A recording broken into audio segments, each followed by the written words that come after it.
O vídeo de hoje é muito especial e eu estava muito ansiosa para postar ele. É uma entrevista que eu fiz há cerca de um ano atrás com a Ana Carolina Raimundi. Para quem não sabe, ela é repórter da TV Globo e eu fiz essa entrevista com minhas amigas Cecília Martins e Raíza Barros há cerca de um ano atrás para um trabalho da faculdade. Inclusive, eu peço desculpas a vocês pela minha voz, porque ela tá um pouco irritante nesse vídeo, não sei se é só pra mim. Mas enfim, ela falou um pouco sobre o início da trajetória dela, falou sobre os primeiros estágios, como ela resolveu que queria fazer jornalismo, falamos sobre mercado de trabalho, um monte de coisas relacionadas à área, e eu acho que o vídeo está muito interessante tanto para quem estuda jornalismo quanto para quem é jornalista, mas também para qualquer pessoa que tem interesse e curiosidade sobre o assunto. Como a entrevista ficou um pouco longa, são cerca de 30 minutos, eu resolvi dividir ela em duas partes. Então, hoje vocês estão vendo a primeira parte dessa entrevista e na sexta-feira sai a segunda parte.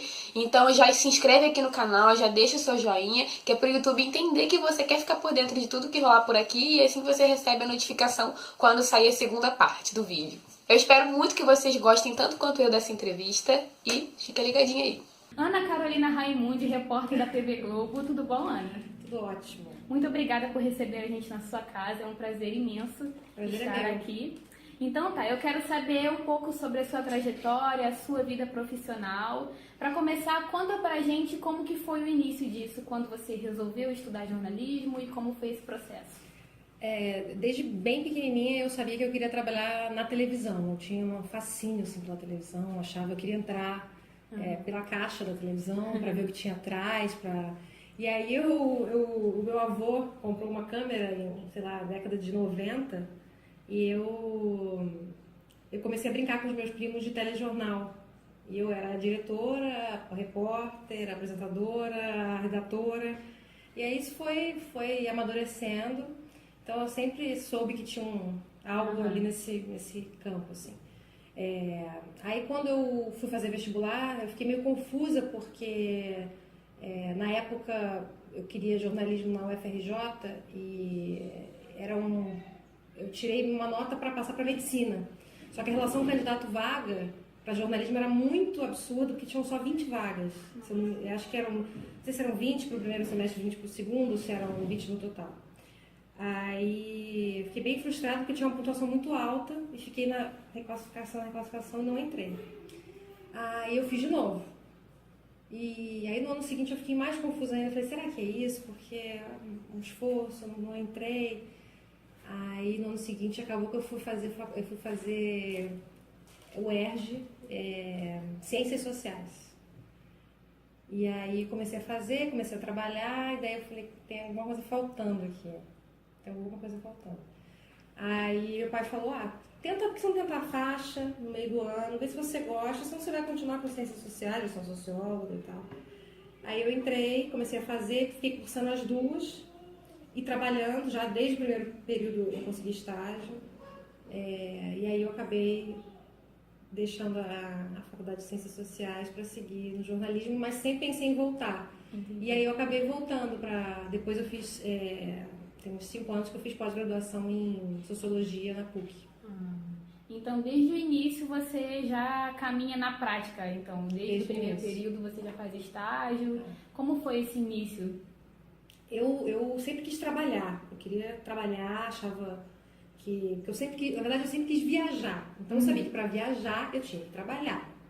Então eu queria, não importava para mim o que era o trabalho, eu queria que fosse na área de comunicação, mas poderia ser atendente, poderia ser qualquer coisa. E aí, nesse primeiro período, eu consegui um estágio no departamento de marketing da CODIN, que é Companhia de Desenvolvimento Industrial do Estado do Rio. É um lugar super burocrático, mas eu atendia estrangeiros porque eu falava francês. E aí eu fiquei lá um tempo, e aí comecei a achar chato, comecei a procurar outra coisa, eu vi que aquilo ali não dava mais pra mim. Fiquei lá 1 ano, eu acho. Aí, até que eu recebi uma vaga pela internet dessas coisas que eu me cadastrava. Parece coisa de Deus, assim. E aí, aí me chamaram eu mandei o currículo, me chamaram para uma entrevista, e era o dobro que eu ganhava na época para estagiário, era um salto, né? E eu não sabia para que era. Eu fui fazer entrevista no centro do Rio, um escritório de RH. E eles falaram, a gente não pode dizer para onde é a vaga, mas a entrevista é em inglês e tal. E aí eu passei e era para Sony Music.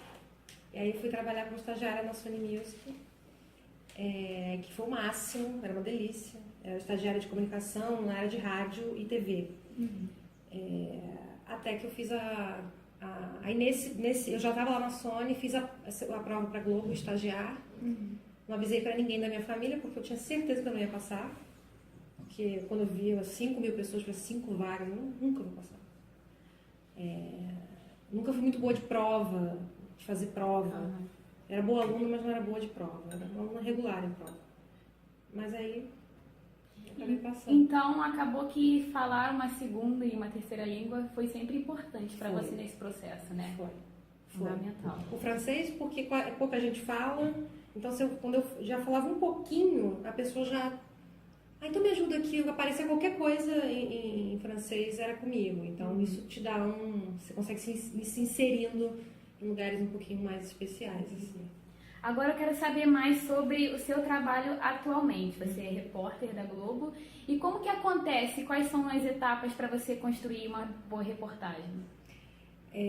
Eu carrego comigo uma coisa que eu trouxe da Globo News. Eu comecei na Globo News a minha carreira, fiquei 8 anos lá.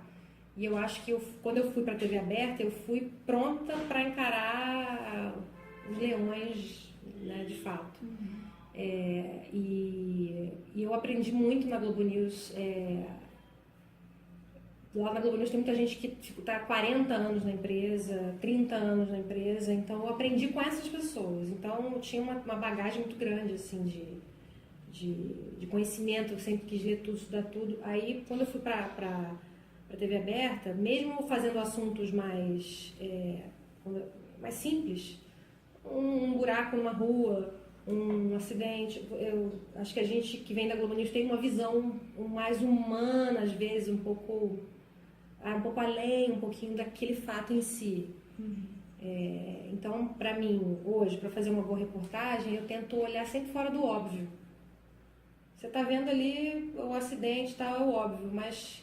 de repente tem algo ali que aconteceu antes do acidente, ou uma pessoa que viu algo acontecer antes, ou uma pessoa que viu depois, e foge um pouco do óbvio, você tem talvez a melhor entrevista da matéria, a melhor entrevista da cobertura inteira. É aquela que, na minha opinião, é aquela que ninguém pensou em fazer, aquela que ninguém olhou direito. Entendi. E quando você sabe que você já tem um material suficiente, que você já tem tudo que você precisa para fechar a matéria? Essa pergunta é muito boa, porque tem repórteres que fazem milhões de entrevistas e aí os editores ficam desesperados porque o fechamento é muito em cima. Imagina num RJ, que você manda a matéria da rua 10h30 para ir ao ar pronta meio-dia.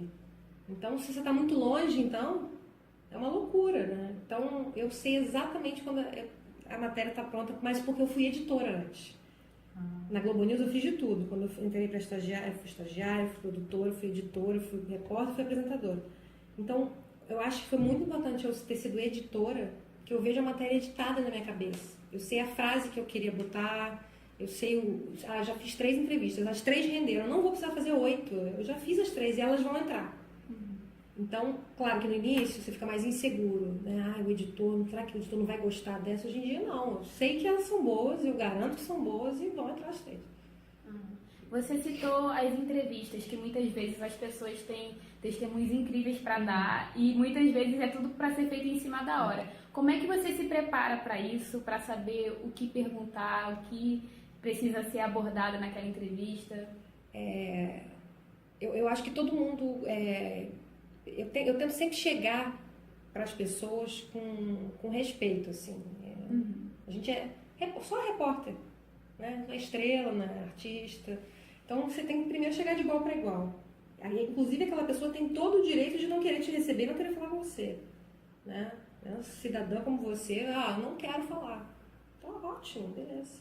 Quando não precisa ser grosso, quando a gente também vai ser, quando precisa, mas é chegar olhando no olho e dizendo a verdade. Não adianta querer dissimular e por aqui, por ali. É melhor dizer a verdade, até porque às vezes um não já é uma resposta. Um silêncio é uma resposta. Perguntamos ao fulano e ele não quis responder. Se irritou e não quis responder. Já é uma resposta. Você não perdeu a viagem.